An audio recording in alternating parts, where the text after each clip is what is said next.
Hello and welcome back to another edition of the GSMC College Football Podcast, presented to you by the GSMC Podcast Network. As always, I'm your host, Jake Daly.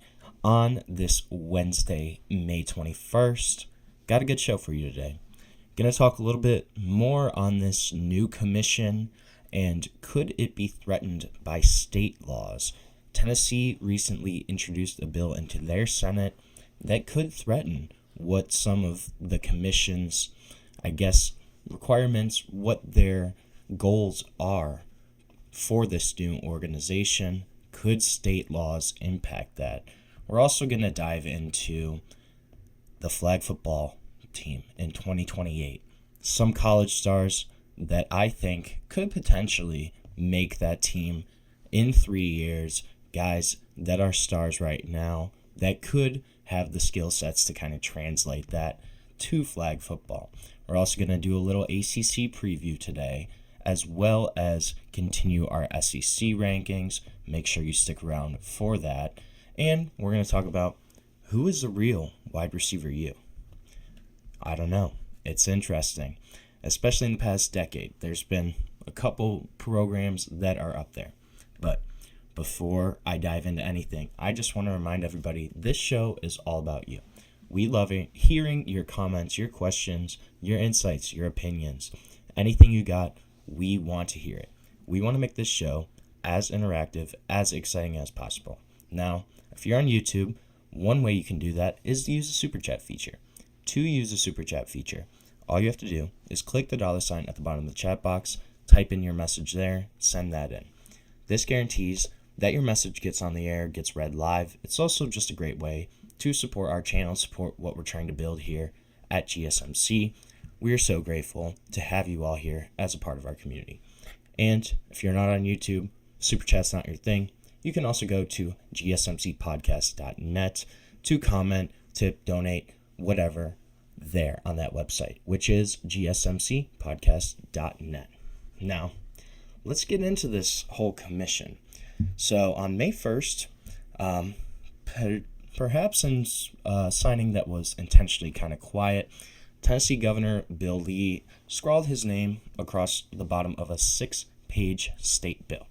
So Tennessee Senate Bill number 536, the details were kind of unearthed this past week, but essentially it paves the way for state schools, Tennessee, Vanderbilt, Memphis, etc., and their collectives, their affiliated NIL collectives, to break house settlement-related rules and kind of prevent the college sports new enforcement entity in the College Sports Commission from penalizing those schools for kind of circumventing any house-related NIL type issues. So basically, in layman's terms, this law is a missile launched across the bow towards those plans from the NCAA and the power conferences to kind of police this new NIL revenue sharing era of college athletics. They're taking aim at the compensation cap, at the severe penalties for rule breakers, the policies that kind of prevent phony booster-backed NIL deals. That's all kind of taking aim at this Tennessee bill. However, power conferences, their executives, they kind of have a plan to combat this type of state law, which could be introduced in states across the country. Officials from the Big Ten, the SEC, the ACC, the Big 12, are circulating a draft of kind of a groundbreaking document, first of its kind, but essentially this document is intended to prevent universities from using those state laws to violate new enforcement rules. And a brand new kind of stunning concept, it would require schools to waive their right to pursue any legal challenges against the new enforcement entity. They wouldn't be able to sue the College Sports Commission like we've seen so many lawsuits against the NCAA, especially in terms of antitrust kind of violations. That's been something we've seen a lot in the past decade or so. That would not be allowed in this new kind of document. It's been viewed by dozens of school administrators it would bind institutions to those enforcement policies, even if the state law is contradictory, such as it may be in Tennessee now. It would be interesting. It would exempt the CSC, the College Sports Commission, from lawsuits from their member schools over enforcement decisions, instead offering a route for schools to pursue arbitration instead.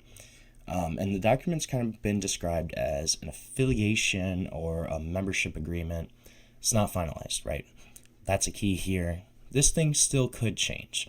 But the draft that's been distributed to a number of school presidents, general counsels, athletic directors, it's all kind of being refined right now. There's been concerns that have been brought up behind the scenes from some of those people, but they're kind of trying to refine this, finalize it, and it's something that's meant to be signed by all Power Conference schools, perhaps some others as well. So maybe some of those group of 5 teams that we kind of see at the top, right? Boise States, the Fresno States, those type of schools, could we see them kind of opt into a similar settlement as a way to kind of bind the group together, provide stability around the enforcement of these new rules?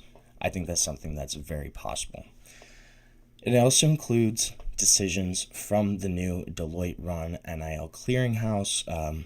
It's being dubbed NIL Go, which is an entity that's kind of expected to enforce stricter NIL laws, enforce kind of booster payouts by guys such as Cody Campbell, those big-time boosters at some of these programs that can just throw a bunch of money towards the football program, towards basketball, whatever. They kind of want to combat that. And the consequence for not signing this agreement is super steep. A school risks the loss of conference membership, of participation against other Power League programs. One AD who's seen the document, he said, you either sign it or we don't play you. That's kind of how it seems like it's going to be laid out. Another Power Conference president with membership knowledge of the document, he said as a condition of membership, you must comply with the settlement and the enforcement. So this is kind of written in. You have to sign this or we're not going to play you. And that's a little concerning for schools such as Tennessee. This is an agreement, though, that's kind of evolved over time. Yahoo Sports first learned of its existence in February, and since then, it's kind of changed a couple different times.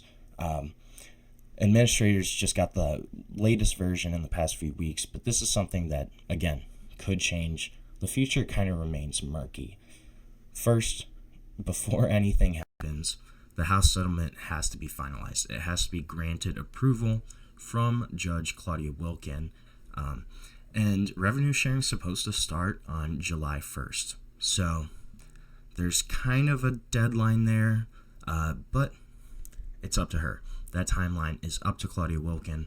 We're not sure. Everything kind of has to be approved at first, which is still a question mark. We still don't know, will this House settlement actually go through? Will that kind of grandfathering in affect the approval of the settlement? Not sure yet, but it's interesting. There's a couple different aspects to this that I think it's interesting. Signing an agreement exempting a state university from following its own state law is a little troubling, right? It's especially true when the consequence is potentially getting evicted from your own conference. So think of Tennessee. If they're threatened with being kicked out of the SEC, can they really go against that, even though it may violate their own state law? That kind of concept is actually addressed in Tennessee state law. The law prevents an athletic association from adopting and enforcing rules that violate state law, prohibits any association from, quote, interfering with the school's membership status, voting rights, and revenue distribution. So they're kind of trying to build a safeguard in there for Tennessee to remain in the SEC, Vanderbilt to remain in the SEC, Memphis to remain in the AAC. If they follow this state law and kind of circumvent the rules. It seems like they're trying to build protections in for their own universities. And this has been something that I think it's going to happen across the country. We might start seeing more of these states try to implement laws to get around and kind of circumvent the rules. The Tennessee law is pretty interesting. It gives schools and third parties in the state cover, and that was the actual word that was in the document, quote, cover, not to follow the rules that may be subject to antitrust scrutiny. Many of the House settlement rules, concepts, everything that's kind of related to that House settlement, especially the clearinghouse, this NIL type clearinghouse, it could all be in jeopardy of such scrutiny from these state laws. The settlement is expected to kind of usher in a new, more professionalized model where schools can share millions of dollars of revenue with athletes in kind of a salary cap type system. The NIL Go clearinghouse, I think, is really interesting, and Deloitte themselves said at the ACC spring meetings this past week, their officials shared figures that 70% of past deals from booster collectives would have been denied, 90% of past deals from public companies would have been approved, and then in March they shared even more figures. They said about 80% of NIL deals with public companies were valued at less than $10,000. 99% of those deals were valued at less than $100,000. So those numbers kind of suggest that this clearinghouse threatens to really curtail the millions of dollars that these collectives are distributing to athletes, right? If they use this as a model, we're not going to see, the $4 million quarterback anymore. That's just not how it's going to work. Salaries, and they're basically salaries right now, right? They're kind of masquerading as endorsement deals, whatever, especially the booster-based ones. We might not see that now because of this clearinghouse. I think that's a big component of this too.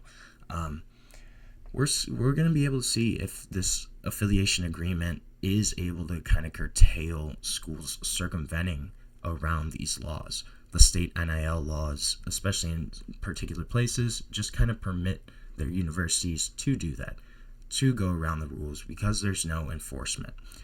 Is this going to be something where this affiliation agreement actually works? Will they be able to kind of say, hey, no, you can't get around these rules? Even if your state kind of permits it, you can't do that. You're going to be gone from our league. You're going to be gone from your conference. You're going to lose out on hundreds of millions of dollars in revenue if you try to go around these rules. That's kind of what they're hoping is going to be the case. We'll see if that actually is going to be the case. Is that going to see how this is all going to kind of shake out? Especially with the CEO, with this new executive board, is it going to be something where it makes sense to actually enforce the rules? Is it going to be something that schools try to get around and are capable of getting around? What will be the punishments? We're not really sure, but this is still a situation that is very fluid. We're going to see how it's all going to shake out, hopefully in the next couple months, and we're going to see the future of college football, where the sport could potentially go, what's going to happen, and will rules actually be enforced? That's going to be the big question. So right now, we're going to take our first break of the show. When we come back, I want to look at some current guys in college football that I think have shots at potentially making the 2028 flag football team for the Olympics for the United States of America. We're going to talk about that when we come back on the GSMC College Football Podcast.